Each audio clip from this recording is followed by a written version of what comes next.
नमस्कार, मैं हूं अनुष्का। आइए आपको दिखाते हैं देश प्रदेश की सभी छोटी बड़ी खबरें जो दिन भर बनी रही सुर्खियों में।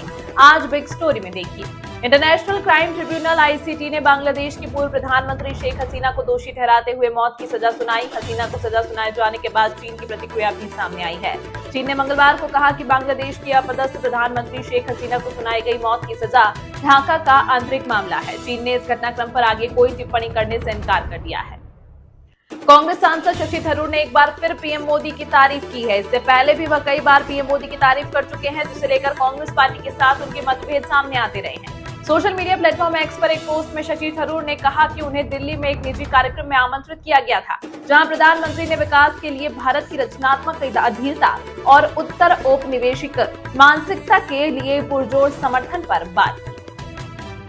सुप्रीम कोर्ट के जज जस्टिस सूर्यकांत ने सोमवार को कहा कि देश में पीढ़ियों के बीच कमजोर होते संबंध और बुजुर्गों की देखभाल में कमी सामाजिक ताने-बाने के लिए गंभीर खतरा है। उन्होंने चेतावनी दी है कि भारत के सामने उस पुरानी दुनिया को खोने का जोखिम है जिसने समाज को मानवीय बनाए रखा। उन्होंने इसे सभ्यता में भूचाल बताया और कहा कि समृद्धि ने दूरियां बढ़ा दी हैं, रिश्तों की गर्माहट कम हो गई है। Justice Suryakant maintenance and welfare of parents and senior citizens act, बुजुर्गों की एक देखरेख और कल्याण कानून पर हुए एक खास कार्यक्रम में बोल रहे थे।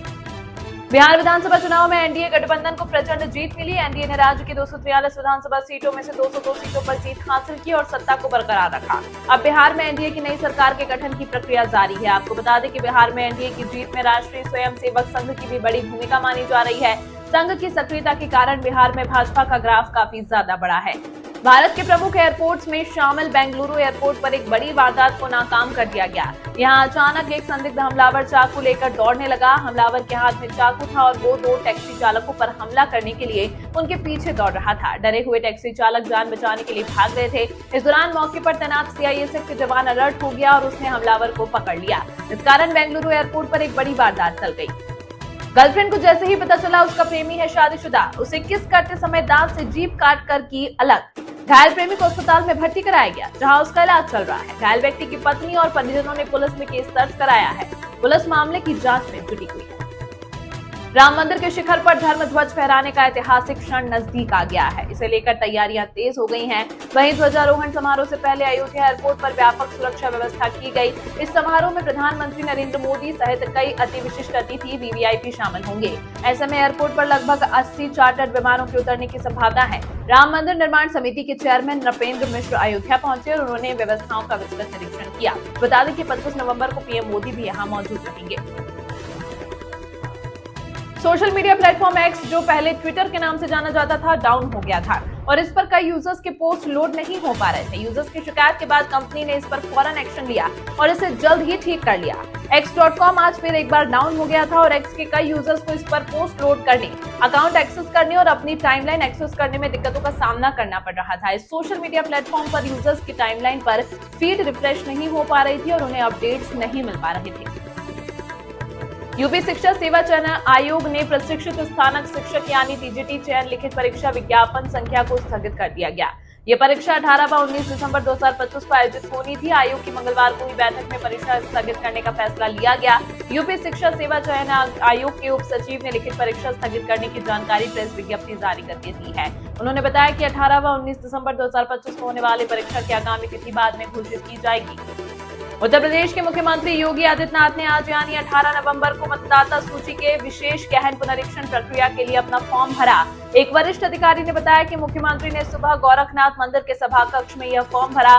सीएम योगी आदित्यनाथ गोरखपुर शहरी विधानसभा क्षेत्र में झूलेलाल मंदिर के पास कन्या प्राथमिक विद्यालय स्थित बूथ संख्या 223 के पंजीकृत मतदाता हैं। वह वर्तमान में गोरखपुर शहरी विधानसभा क्षेत्र से विधायक हैं।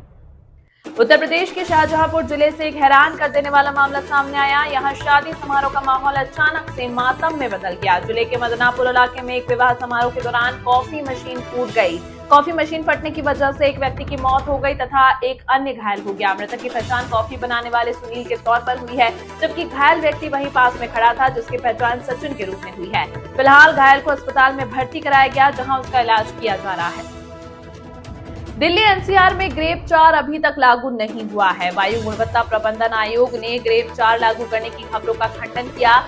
सीक्यूएम ने कहा कि संज्ञान में यह आया है कि कुछ समाचार चैनल और डिजिटल मीडिया प्लेटफॉर्म जीआरपी के चरण 4 को लागू करने के संबंध में भ्रामक जानकारी प्रसारित कर रहे हैं, जो कि गलत है। राजधानी दिल्ली में मंगलवार को सुरक्षा के दृष्टिकोण से अफरा तफरी का माहौल है। हाल ही में दिल्ली के लाल किले के पास कार में ब्लास्ट से राजधानी दहल उठी थी। अब मंगलवार को दिल्ली की सभी निचली अदालतों और कई स्कूलों को बम की धमकी दी गई। जानकारी के मुताबिक दिल्ली की पटियाला हाउस, साकेत और द्वारका कोर्ट को बम से उड़ाने की धमकी दी गई। इसके अलावा सीआरपीएफ के 2 स्कूलों को भी बम से उड़ाने की धमकी दी गई।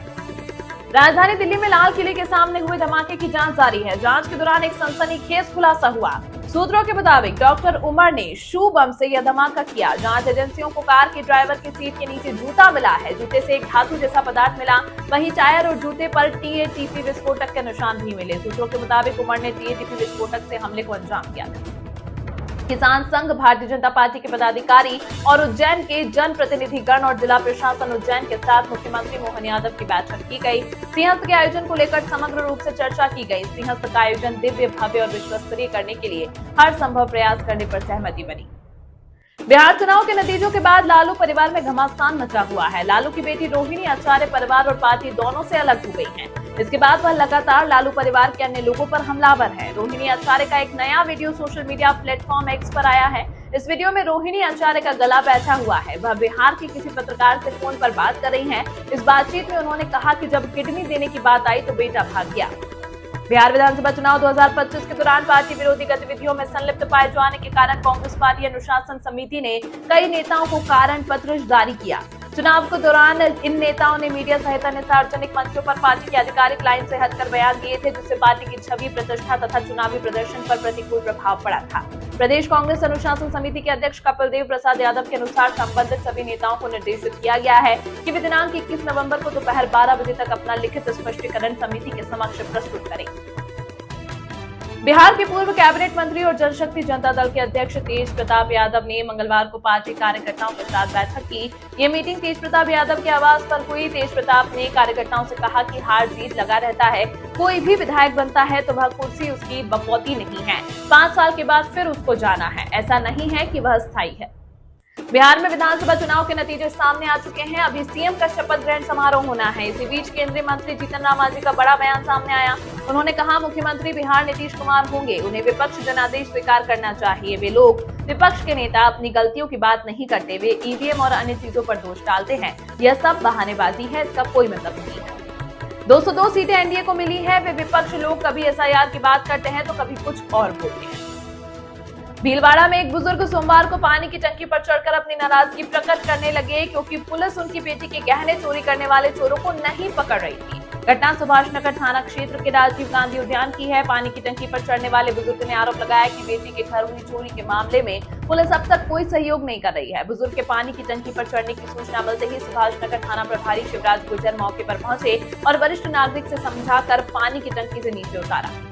तो ये थी आज दिन भर की सुर्खियां। बाकी बड़ी खबरें देखें विस्तार से बिग स्टोरी में। इस न्यूज के प्रायोजक है सर्वोकॉन, रखे सब कंट्रोल में। FMS इंफ्राटेक, रियल एस्टेट का भरोसेमंद साथी। Servo step for strong tomorrow और अयाज परफ्यूम्स।